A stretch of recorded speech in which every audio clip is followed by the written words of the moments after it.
Hello friends, मैं हूं आपके साथ यास्मीन। पुलवामा में सीआरपीएफ पर हुए हमले के बाद देश भर में पाकिस्तान के खिलाफ गुस्सा है। हमले में 40 जवानों की शहादत के बाद से देश के कोने कोने से पाकिस्तान के विरोध की आवाज आ रही थी। हमले के ठीक बाद सरकार ने पाकिस्तान के खिलाफ कड़े कदम उठाने शुरू कर दिए थे, जिसका नतीजा है भारत की ओर से पाकिस्तान में की गई एयर स्ट्राइक, जिसके बाद पूरा पाकिस्तान बौखला उठा है। हाल ही में पाकिस्तान के प्रधानमंत्री इमरान खान ने बैठक बुलाकर बॉलीवुड फिल्मों को पाकिस्तान में बैन कर दिया है। यहां तक कि भारत में बने ऐड को भी पाक में रोक लगाने की चर्चाएं जोरों पर हैं और अब इस खबर को सुनकर भारत भी एक्शन मोड में आ गया है। हालांकि पुलवामा अटैक के बाद भारत के निर्माताओं ने पहले ही पाकिस्तान में कई फिल्मों की रिलीज रद्द करने का फैसला लिया था।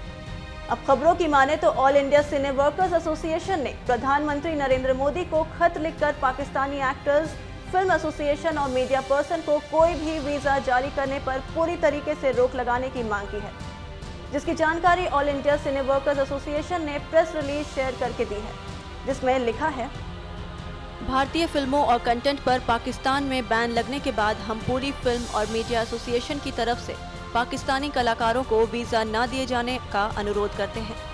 हमें ये सुनिश्चित करना होगा कि भारत सरकार ठोस कार्रवाई करे और पाकिस्तान जैसे आतंकवादी फंडिंग करने वाले देशों पर सख्त प्रतिबंध लगाए।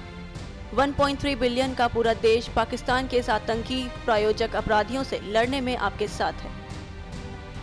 बता दें कि भारत में पहले ही पाक स्टार्स को बैन कर दिया है और ऑल इंडिया सिने वर्कर्स एसोसिएशन के पाकिस्तानी कलाकारों को वीज़ा न देने के अनुरोध पर भारत सरकार क्या फैसला लेती है, ये देखने वाली बात होगी। किसी को इससे सबसे अधिक प्रेम है तो वो नितिन जी को है। जब महाराष्ट्र में पहली बार मिनिस्टर बने तो बिना साधन के पब्लिक रिसोर्सेज के माध्यम से, डेट रेजिंग के माध्यम से मुंबई पुणे का हाईवे बना देना और इस देश में बनने वाला पहली कल्पना थी। हम विदेशों में जाते थे तो देखते थे और एक कल्पना होती थी कि ये हमारे देश में इस प्रकार के हाईवेज कैसे नहीं हो सकते। ये उससे पहले था जब वाजपेयी जी ने नॉर्थ साउथ, ईस्ट वेस्ट और गोल्डन क्वाड्रेंगुलर की घोषणा की थी और उसी से प्रेरणा ली थी। और आज हम देखते हैं कि हम विश्व के सबसे बड़े हाईवे निर्माता बन चुके हैं। जिस दिन नितिन जी मंत्री बने थे तो एक दिन में 11 किलोमीटर बनता था। शायद इस साल की औसत 33-34 किलोमीटर की हो। इसका अर्थ यह है कि 11-12 हजार किलोमीटर प्रति वर्ष ये देश हाईवेज बना रहा है। और इस लगन के साथ काम करना और देश को उससे उत्साहित करना, प्रधानमंत्री जी का नेतृत्व और गडकरी जी जैसा एक एग्जीक्यूटर हो, तो मुझे नहीं लगता कि इतिहास में इस तरह का कॉम्बिनेशन मिलना बहुत कठिन होगा। अगर हम देखें, मुझे याद है कि जब शिपिंग का काम नितिन जी अभी भी देखते हैं, तो जब इन्होंने इनलैंड वाटर वर्क्स की देश की नदियों में भी पानी के जहाज चले पैसेंजर्स के लिए, गुड्स ट्रैफिक के लिए, वो पोल्यूशन फ्री होते हैं, एनवायरमेंटल फ्रेंडली होते हैं, इसकी कल्पना की थी।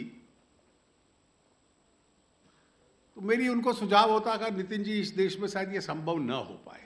विश्व में हम देखते हैं कि नदियां मार्केट्स के रूप में काम करती हैं, सबसे बड़ा टूरिज्म का एक अट्रैक्शन बन जाती है। लेकिन मुझे खुशी है कि मुझे गलत साबित करके इन्होंने वो भी करके दिखाया। और आजकल मुझे लगता है कि ये देश अपने विश्वास को, अपने उत्साह को, अपनी सही पहचान को दोबारा समझ रहा है।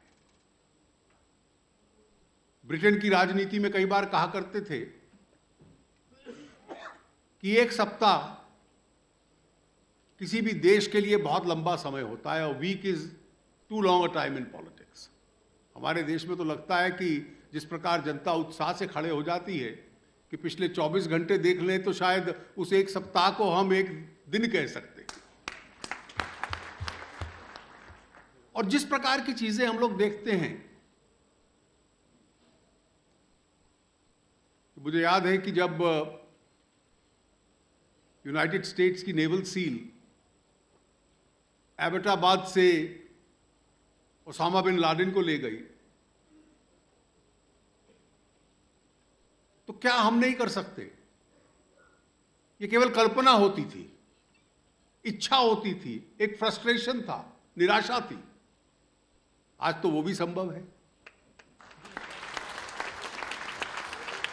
किसने कल्पना की थी जब 2 अक्टूबर 2014 को लाल किले से प्रधानमंत्री जी ने घोषणा की कि गांधी जी के 150 साल पूरे होंगे तो स्वच्छ भारत अभियान को हम तब तक शेप दें। जिस दिन ये घोषणा की थी, रूरल सैनिटेशन 38% थी, 38%। आज लगभग 99% को छू रही है। और ऐसे कई उदाहरण मैं दे सकता हूं देश की इस प्रकृति के बदलते हुए चरित्र के। पंजाब नेशनल बैंक के चेयरमैन यहां हैं। कुछ 3-4 महीनों में 58% लोगों के पास बैंक अकाउंट्स थे, परिवारों के पास 42 के पास नहीं थे। इन पब्लिक सेक्टर बैंक्स के एम्प्लॉइज ने घर घर जाकर कुछ सप्ताहों के भीतर फाइनेंशियल इंक्लूजन के तहत हर घर का बैंक अकाउंट खोल दिया। करोड़ों लोगों को जो एंटरप्रेन्योर्स हैं, उद्यमी हैं, मुद्रा के दौरान 13 करोड़ लोगों को कर्ज दे दिया कम ब्याज पे, ताकि अपना काम स्वयं शुरू करो।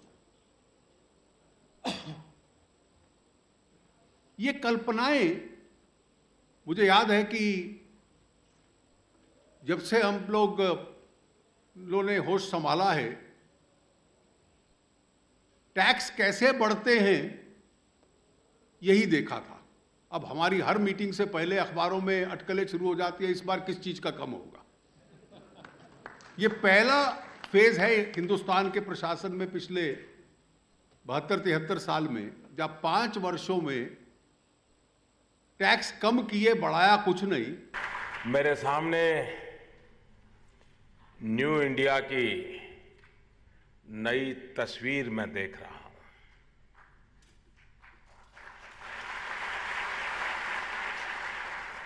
देश के कोने कोने से भाषा भूषा की विविधता लिए रंग बिरंगी माला रूपी मां भारती के आप सभी मनकों का मैं अभिवादन करता हूं।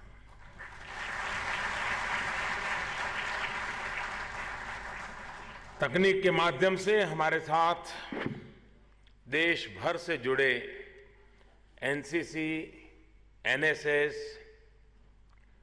और नेहरू युवा केंद्र के साथियों का भी मैं स्वागत करता हूं। साथियों, आप जैसे ऊर्जावान और जोश से भरे साथियों से मैं जब भी मिलता हूं, चर्चा करता हूं, तो आपकी ये ऊर्जा, आपका ये जोश मेरे भीतर भी मैं अनुभव करता हूं।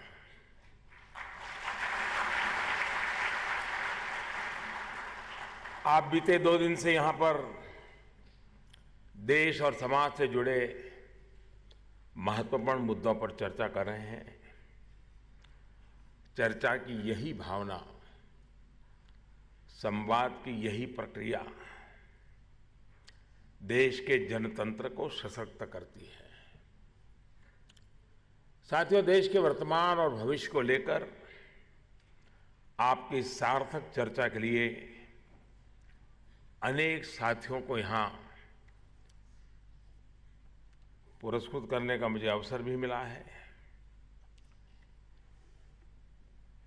जिनका पुरस्कृत करने का मुझे अवसर मिला है वो बधाई के पात्र है ही। बाकी साथियों को भी मैं बधाई दूंगा, क्योंकि आपकी भागीदारी भी एक बहुत बड़ा पुरस्कार है।